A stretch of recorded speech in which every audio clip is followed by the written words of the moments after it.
বাংলাদেশের পাসপোর্ট বা জন্ম নিবন্ধন ডাটা বিশ্লেষণ করলে একটি অদ্ভুত বিষয় লক্ষ্য করা যায়। বছরের অন্য ৩৬৪ দিনের তুলনায় পহেলা জানুয়ারি জন্ম নেওয়া মানুষের সংখ্যা অস্বাভাবিকভাবে বেশি। কিন্তু কেন এই বিশেষ দিনটিতে এত বিপুল সংখ্যক মানুষের জন্ম? বাংলাদেশের শিশু বিশেষজ্ঞদের মতে বিষয়টি এমন নয় যে পহেলা জানুয়ারি অলৌকিকভাবে বেশি শিশু জন্ম নিচ্ছে, বরং এর পেছনে রয়েছে আমাদের সামাজিক ও প্রাতিষ্ঠানিক কাঠামোর দুর্বলতা। বিশেষজ্ঞরা বলেন, এখনো দেশের বড় একটি অংশ গ্রামীণ এলাকায় এবং বাড়িতে জন্ম নেয়। অভিভাবকরা তাৎক্ষণিকভাবে জন্ম নিবন্ধন করার ব্যাপারে সচেতন থাকে না, ফলে সঠিক জন্ম তারিখটি নথিভুক্ত হয় না। আবার অনেক শিশু যখন প্রথম স্কুলে ভর্তি হয় বা পাবলিক পরীক্ষায় অংশ নেয়, দৃঢ় বন্ধনের আস্থায় শক্তিশালী স্টিলের আরেকটি নাম জেডএসআরএম।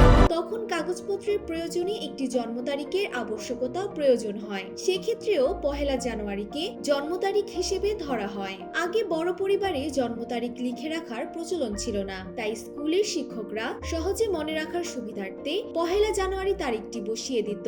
শিক্ষকদের দেয়া এই কমন তারিখের কারণেই বাংলাদেশে অনেকের দুটি করে জন্মদিন থাকে, একটি প্রকৃত, অন্যটি সার্টিফিকেটের।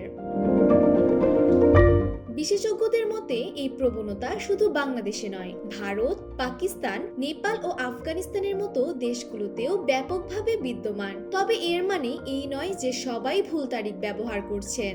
১ জানুয়ারি প্রকৃতপক্ষে অনেক শিশু জন্ম হয় যাদের আসল জন্মদিন এবং নথির তারিখ একই।